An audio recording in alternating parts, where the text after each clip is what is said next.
Hello everybody and welcome back. This is Living History 66 and today's video is going to showcase all of my World War II items. I'm going to make this into a two-part video just because I know this is going to be over half an hour long. So, to start off video number one, this is my great-grandfather's World War II portrait. Put this up here. This is my great-grandfather on my mother's side, great-grandfather Walter Raymond, who was in the Marines during World War II. Unfortunately, I don't have very much info on him or any of his other things. I don't think anybody really knows where they went. But I am lucky. She gave me this. She found this in a box of old pictures. So I'm happy that she saved that. And if we go over to here to my little table of things, to start off, have this Carlisle model first aid pouch.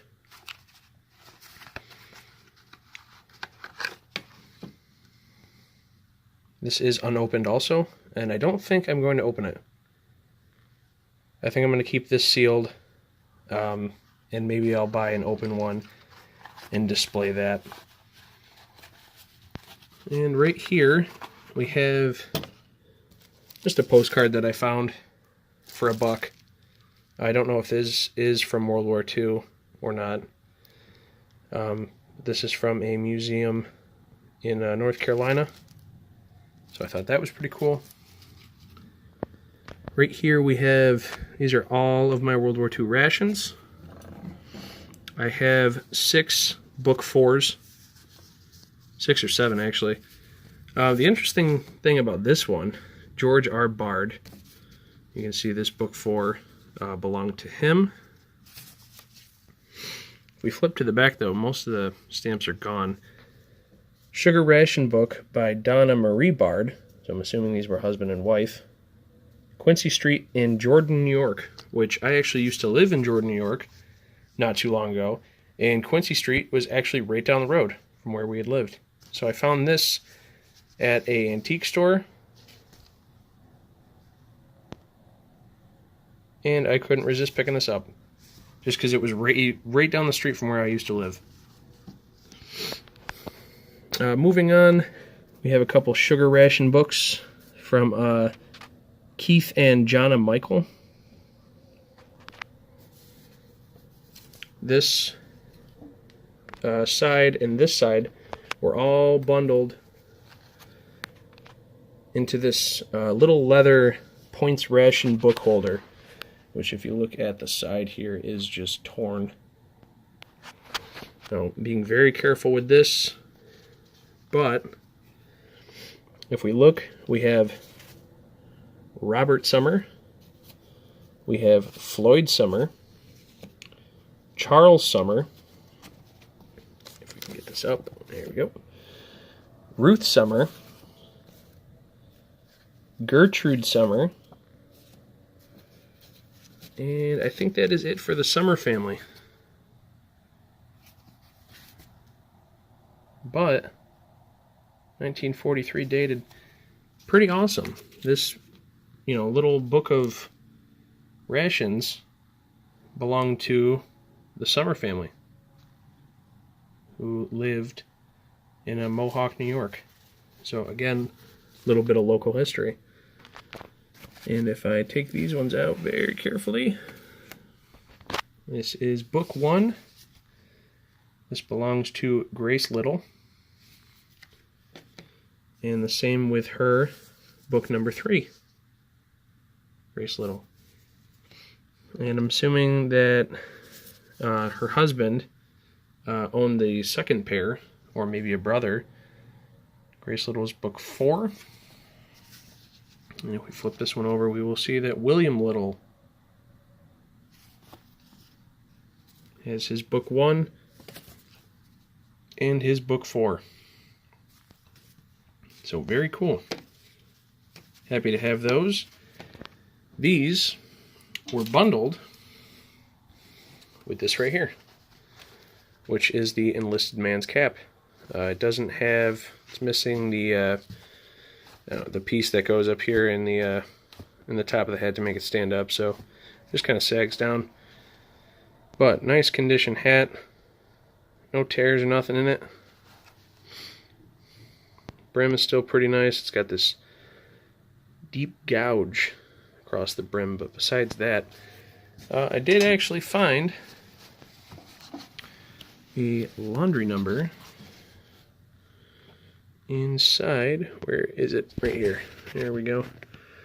And that reads S-0871. Oh, that was pretty cool. These two were bundled together. I think I got them for 25 bucks. So, couldn't resist. Moving on, this is my M1 Schluter helmet. Heat stamp on here is 447A. So that was pretty cool. I bought this off of a kid who said that this was repurposed for Vietnam. 67D-6 is painted in there, and written is H-3977. Front seam, swivel bail, M1 helmet.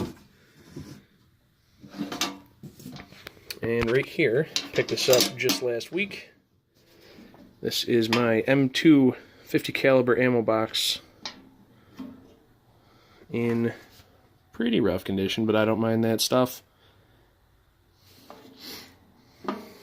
This is made by Modern. You can see there. And moving on, picked this up at the gun show as well. US Elco, Brooklyn, New York, belt buckle. Picked it up for $1. Then a whole little bucket of pretty much buttons and other miscellaneous items.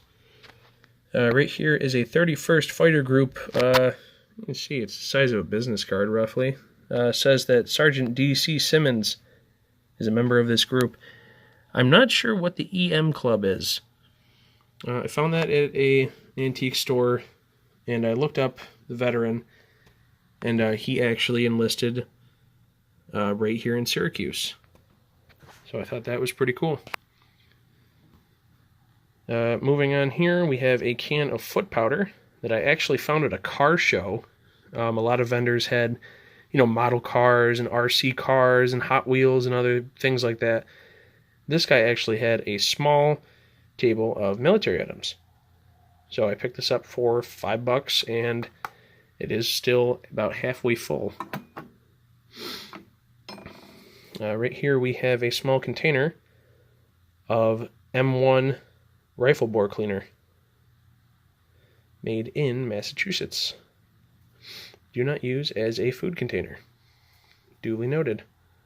Directions on here on how to clean your rifle bore. And a lot of people might recognize this is the M1 Garand clip. So pick this up at my local surplus store, and they have a whole bunch of these for about $1 a piece. So I had to have at least one. Right here, these two were in my last video. These are my first pieces of German memorabilia. 2 coins.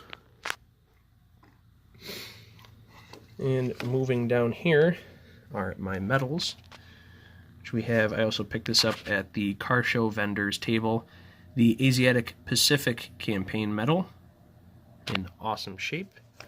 Also in the original box. So that was cool. Also found recently this World War II Victory Medal and this Army of Occupation Medal. And this is the original box for the Army of Occupation.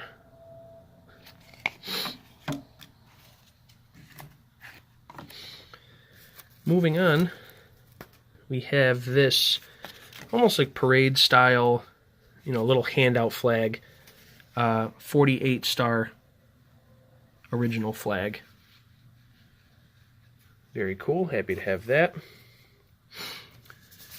Right here is a little pamphlet that was part of a lot that I got that I'll make a video on later. This is, as you can see, Songs for War Bond Rallies. And what this is It is a pamphlet of, you know, classic songs.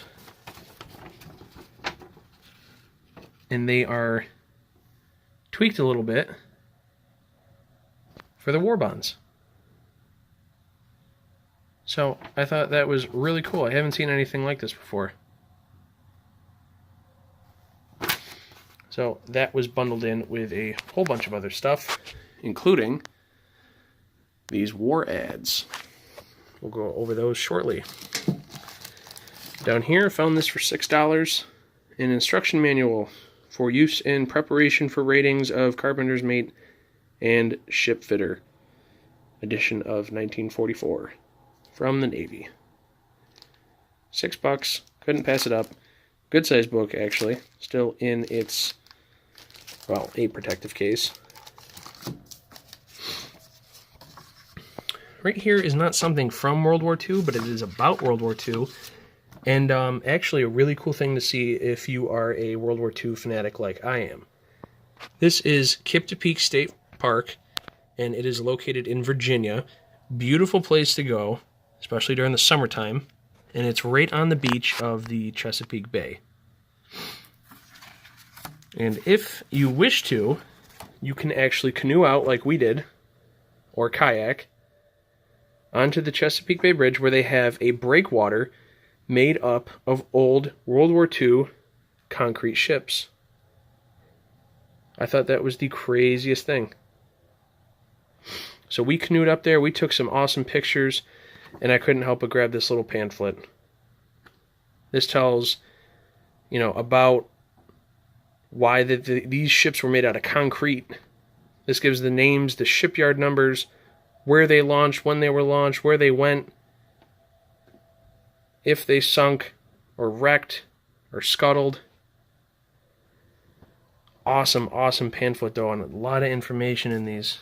I just thought it was so cool that they have those still in the Chesapeake Bay. But moving on, this is my World War II 1944 Distin US stamped machete, and it has a Bakelite handle to it, and this little rawhide strap lanyard thing. And over here, these are my other canteens, not World War II. I'll go over those in another video. I picked this up at an antique store that was on sale. Pretty cool, just a Coca-Cola tin from the 1940s. So, thought that was interesting. Picked that up. And if we go over here, we have this Planter's War Atlas. I picked this up for about $10, I think it was. $10. The front cover sadly isn't attached, but as soon as you open up the book, badges, patches, insignia, the U.S. Marine Corps insignia, it's got the Navy insignia, just everything that you could think of for, you know, insignia. This is a really cool page. What you can do during an air raid, for fire defense, for first aid, to conserve materials during a blackout. How crazy is that? And of course you've got, you know, the maps of the world and everything like that. And then if you come to the centerfold, you got ships of the U.S. fleet, all the different types of ships that they would have used. And then this page has all the different types of aircraft in the Air Force. Thought that was awesome. Super crazy to find. It doesn't have a back cover either, but still, just an awesome piece to add to the collection. So I'm going to stop this video here. I'm going to make a part 2 on everything else that I have. So be sure to stay tuned for that, and we'll see you in the next video. Thanks for watching.